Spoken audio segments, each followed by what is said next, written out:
Hi, Dr. Chu. Today I'll be talking about autism spectrum disorder from our case study of Peters that we've done previously in our lessons. Uh, so I'm just going to give a small description about Peter. At the age of 14, he has Asperger's syndrome. He enjoys science, IT, and electronics. He does have frequent violent outbursts. He's unable to interpret sarcasms and jokes. Gets frustrated when others do not follow his thoughts and his opinions, and has a low tolerance of crowds and noises. So coming on to signs and symptoms. So the first one is spoken language. Dominated by excessive information. As for Peter's character, he likes to take control of everything and he likes to surround himself. He likes to take control of everything. He likes to point out his ideas and his opinions only. Talking at others in a conversation, the responses can seem rude. Uh, for an autistic child, communication is very low with them. So when Peter talks to a person, it tends to be very harsh and tends to may offend certain students or even teachers. And whenever a person asks him questions or have a genuine conversation with him, his responses can seem a little hard or harsh or rude. The second one is socialization with others. Difficulties in understanding others' intentions, incapable to adapt style of communication, and lack of awareness of social behavior. Like I said before, autistic child communication and an autistic child it does not go very well because they tend to be in their own world, in their own zone, and does not like to communicate with people. So as for Peter's case, he does have a difficulty in understanding people's intentions and their emotions, which is why he's very hard to understand and to adapt the style of communication. So this is one of the reasons why Peter has a very low uh, awareness of social behavior. So the third point will be rigid behaviors, highly specific hobbies, over and under reaction to sensory stimuli, example sounds, and dislikes of changes. So for Peter's case, he loves IT and he loves electronics. So he tends to take out all the parts in a computer or a desktop and he likes to put them back together again. So this is like one of a very specific hobby that he does have. Over and under reaction to sensory stimuli, example like sounds. For every autistic child, sounds and noises do not go along well because it's a very sounds and noises are actually a very main symptom for an autistic child. I have read that of an autistic child, the mind of the child is always with a lot of thinking and a lot of ideas, a lot of thoughts in the child's head, which is very disruptive for the child.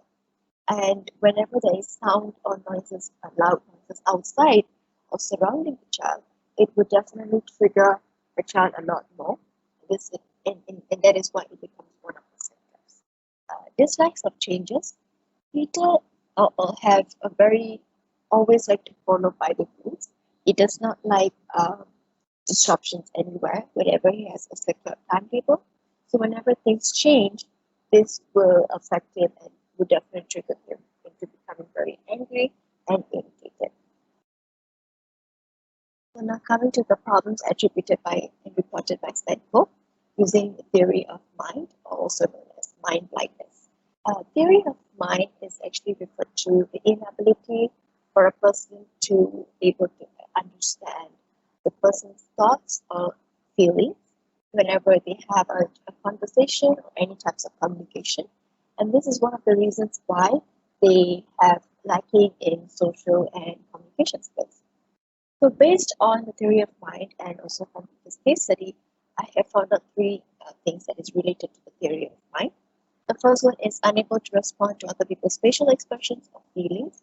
Like I said before, he does not understand and get very confused with emotions. He does not know if the person is, regardless of the person is happy, angry, or sad, he just speaks his mind to it for it. Unable to interpret sarcasms or understand jokes.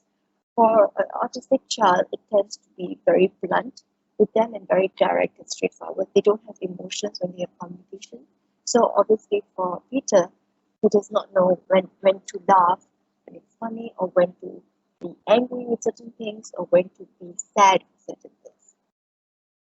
The third one will be assuming that other people think alike and becomes frustrated. This happens a lot for a person with Asperger's syndromes because for them they always like to be in control, like I said, and always assume that everybody will have the same mind and same thoughts, the same opinions. So in Peter's case, he always thinks like that, so that is why he does not like to hear other people's opinions and point of view, because he always thinks it's always the same as him. That is one of the reasons why.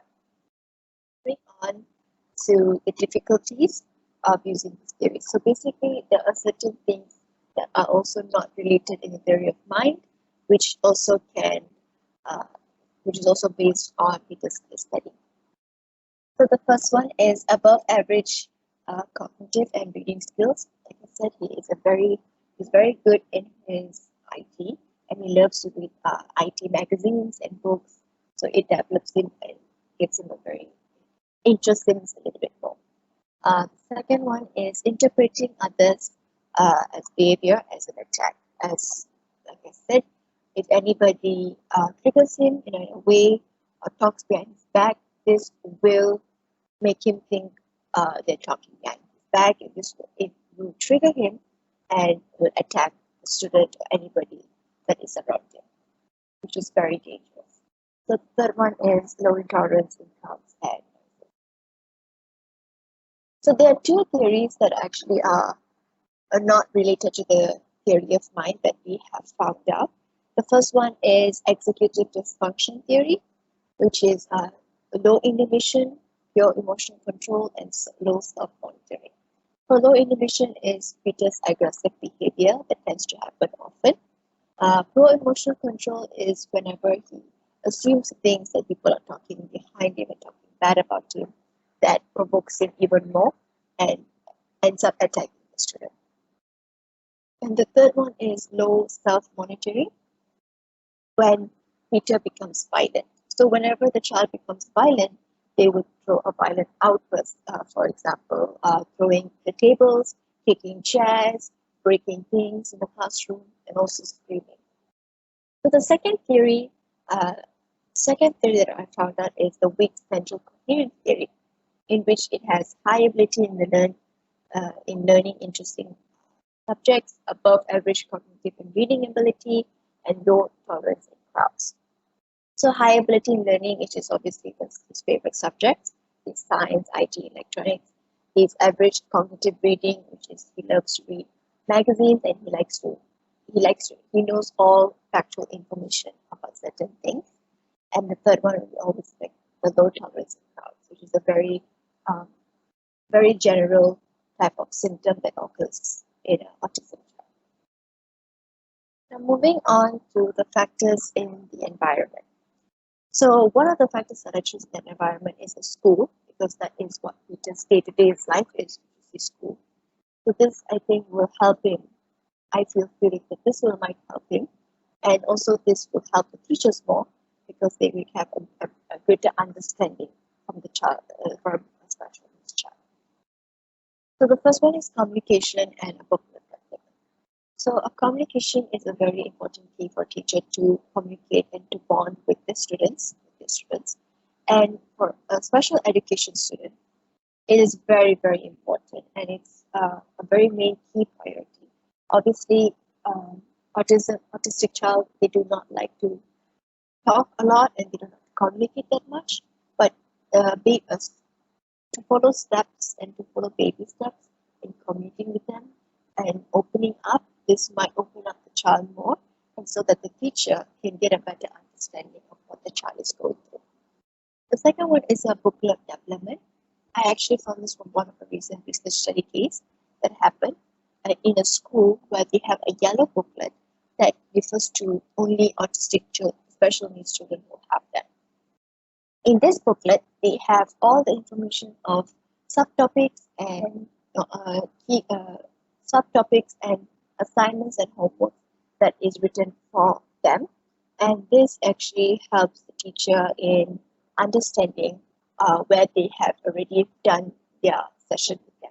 It's just for them to keep check in what they have learned, and also this will help the student also in a way so that they don't get confused in the middle of a class, or they don't get uh, lost in a way. The second one would be accommodate materiality of thought. Normally, when a teacher asks the question, the student raises up their hand and they answer the question, which is a normal day-to-day routine in the school.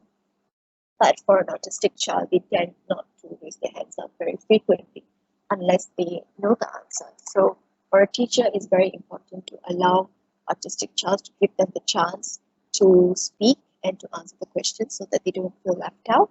And then it will actually help the child to slowly benefit and gain confidence in themselves.